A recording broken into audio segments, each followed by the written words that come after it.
So this is the Samsung S95B QD-OLED, and I think the best way that we can probably summarise this TV, well, like the first iPhone, the first electric car, even the first OLED TV. The first QD-OLED is amazing, inspiring, game-changing, but it isn't necessarily perfect. So prepare yourself, this is my full review, and we're going to talk things like picture, motion, gaming, sound, and a bunch more. And we're going to decide whether the Samsung S95B is the one worth buying. So I have a 55-inch S95B, and since I've bought it, well, there's been quite a bit of drama. So it was only recently that I got the TV, and apparently around that sort of time there was an update that sort of nerfed the amazing capabilities of this TV and sort of brought it more in line with some of the other things on the market. And this has caused a lot of upsets, and rightly so. If you've bought a TV based on reviews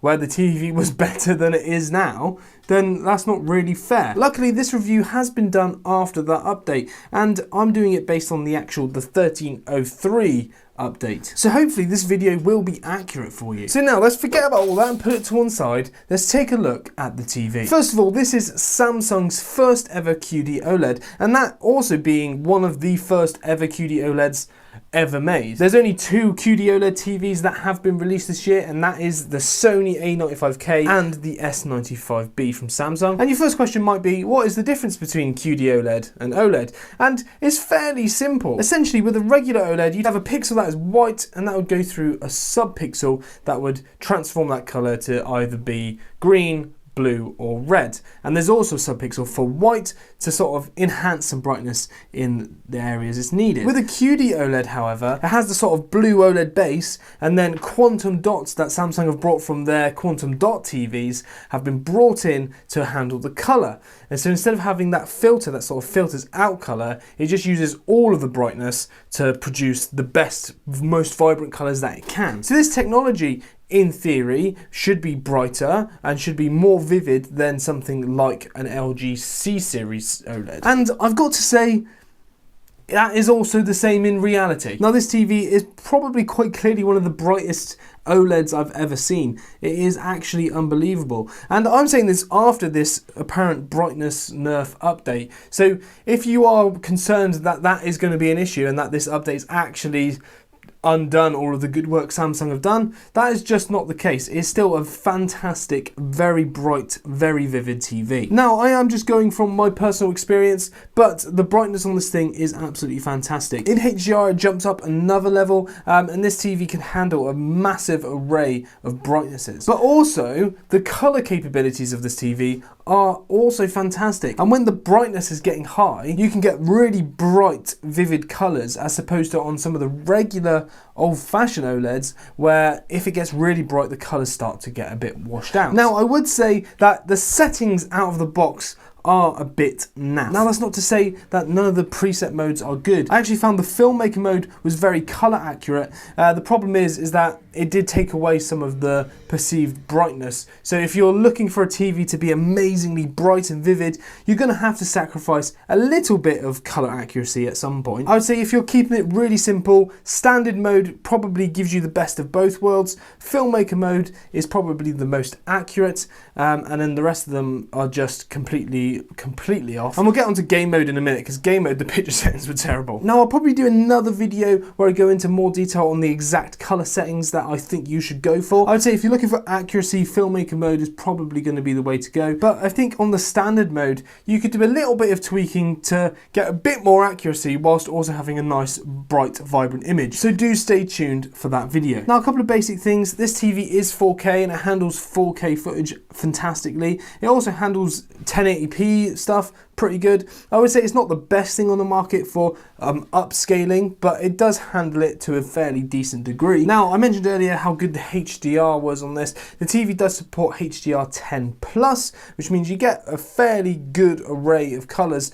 It doesn't actually have Dolby Vision. So despite having this possibility of getting this massive gamut of different colors and being able to do them at ridiculously high brightnesses and being able to be super vivid, it doesn't actually have the capability and the color capability to be compatible with probably the best digital image processing that you can get, which is Dolby Vision. Now, for most people, you might not even notice that. I think when you're watching, especially certain films, and you're watching them in Dolby Vision, it is absolutely mind-blowing, and it just looks fantastic. So this is competing for the best OLED, but not having the processing for the best in class for movies, that is a little bit disappointing. Now, just jumping away from picture at the moment, I want to have a little chat to you about the sort of design of this thing. I think it is a very beautiful piece of kit. Now, it has all the things you'd sort of expect from an OLED. You got this amazingly thin panel, you've got these really small bezels. I actually am a big fan of how they do the cable management on this TV. So if we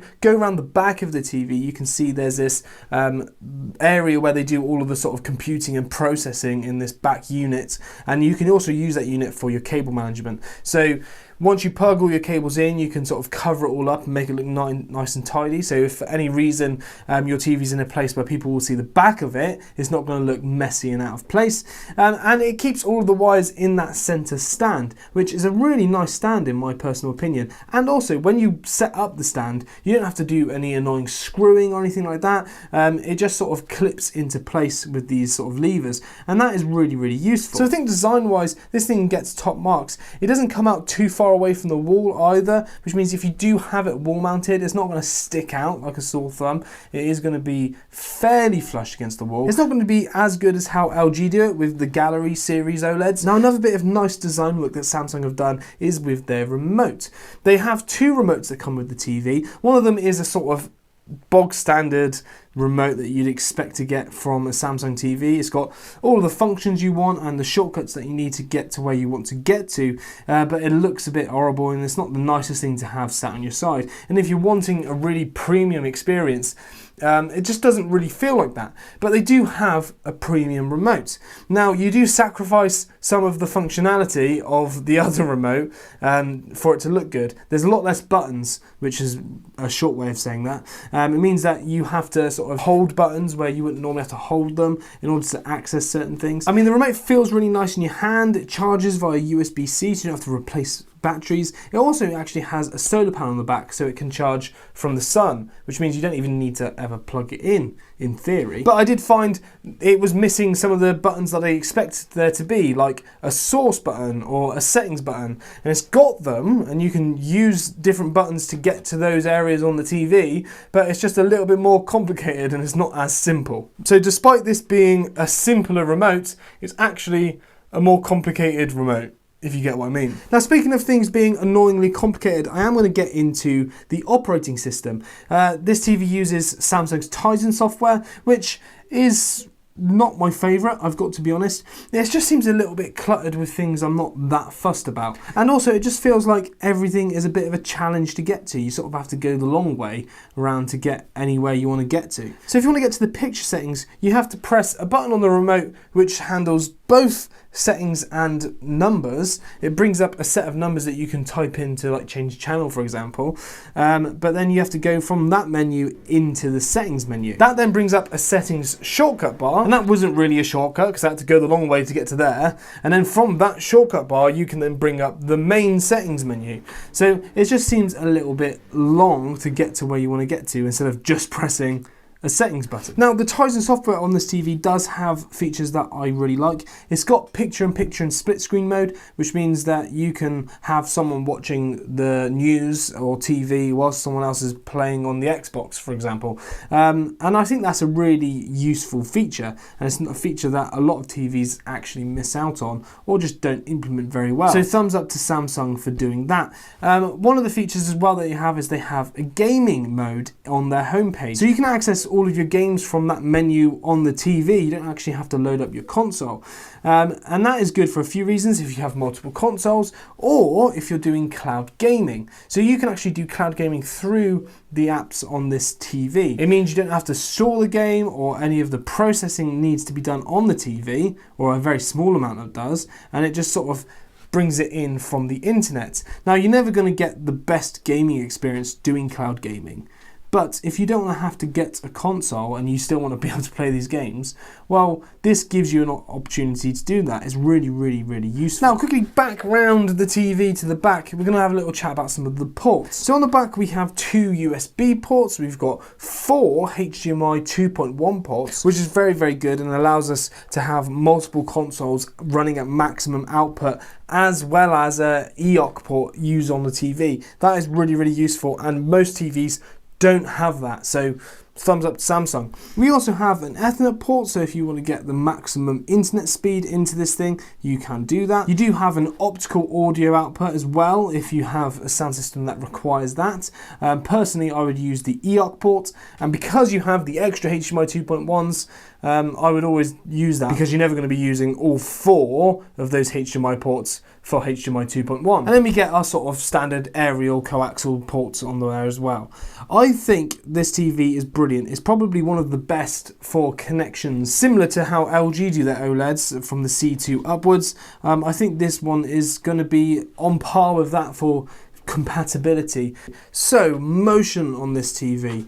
Honestly, I think the motion on this TV is pretty impressive. I know there were some sort of issues when it first came out. I think one of the biggest things they did in the updates for that one that apparently ruined the brightness is it improved the motion. And I've got to say, from my personal experience, motion hasn't been an issue whatsoever. I did find the first time I was watching it, I did notice a lot of judder, and I think the motion smoothing needed to be turned up a little bit. But what I did find in some of those motion tests, you didn't need the motion smoothing to be that high in order to make a pretty good difference on the judder. Now, that being said, as soon as motion smoothing is on, you do get some fairly noticeable artifacts from moving objects.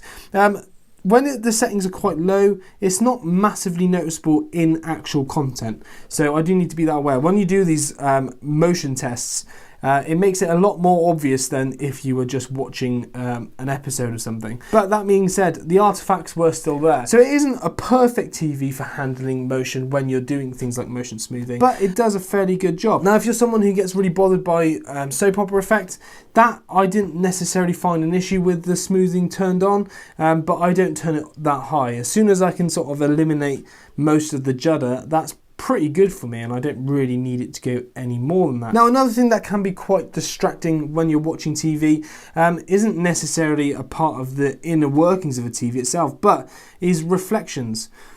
For an OLED, this is probably one of the best OLEDs I've seen for handling reflections.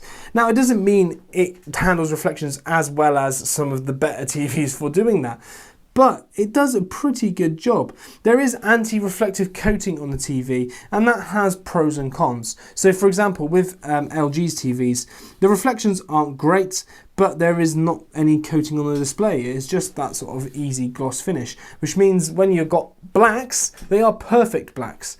The problem is that if you have an anti-reflective coating on and there's a lot of light in the room, your blacks stop being blacks and they start being slightly dark greys. Now, obviously, if the room is dark, you don't get those greys. It does stay black, but it does mean that it handles the reflections better. So there are pros and cons. You've got to sort of balance it out for your own personal preference. I think that if you are using this in some very bright rooms and reflections are an issue, and let's say there's a lot of areas in the room that do make very clear reflections, like light sources, lamps, open massive windows, this actually does a very, very good job.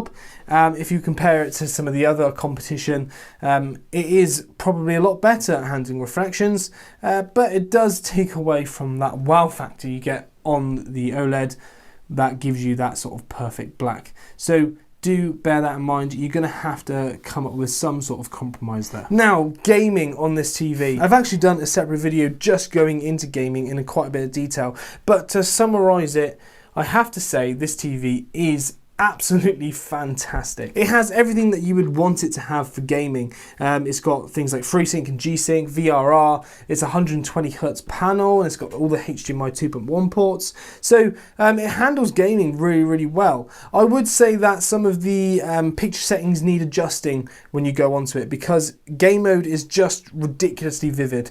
too vivid if you ask me, and that can bode a lot of issues when it comes to things like blooming and stuff. So you need to go on there and tone it all back a little bit, and I can go into that in a bit more detail when I do my settings video.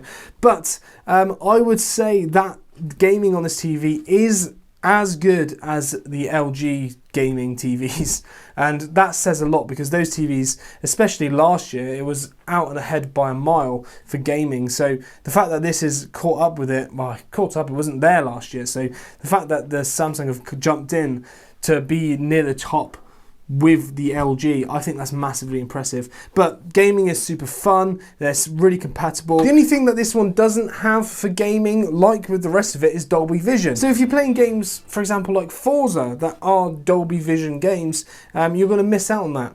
Not going to be a massive difference for most people, but it's something to bear in mind. So I do go into a lot more detail about gaming in my gaming review, so do go and watch that one if you want to hear a little bit more and get a bit more detail about some of the pros and cons regarding gaming. But I got to say, this TV is brilliant. So is this TV a good thing to buy? It's hard to say. There's a ton of things that might be great for you, and there's some things that might not be, so it's a massive personal preference, but I'll give you a little bit of a helping hand. So you have to bear in mind that this is new technology. So for example, something that's bothered people is that there's been loads of updates since it started, and things have been quite drastically changed in those updates. So you do have to bear in mind, when you're buying a TV that is so new and the technology is so new, there's going to be these issues that have to get resolved. Now, we don't know what the longevity of this TV is like. It's a new technology. Will it suffer really badly from burn-in because it's so much brighter? There are chances that that is going to be the case. So does that mean that we should avoid this TV? Again, I don't think so. I think it depends on your circumstance. So in summary, if you just want the best possible picture you can get, then yeah, this TV is worth it. Go for it. If you are also concerned with the broader picture, with compatibility for things like Dolby Vision, for speed navigating through the menus, and for just how easy the remote is to use, then it's not perfect. And you have to bear in mind, this is a new TV, it's new technology. We don't know what the longevity of this TV is going to be like. We don't know whether QD-OLEDs will suffer burn-in earlier than other OLEDs, or they'll last even longer. It's all unknown. So if you want to play it safe, go for a regular old-fashioned OLED from LG or Sony or Philips or whoever. But if you want a state-of-the-art TV that just gives you that wow factor, a step above a normal OLED, then you can't go wrong with this TV. Guys, thank you very much for watching. If you want to see more about this TV from me, click either of these videos and you'll learn a bit more. I'll see you in the next one. Whoop!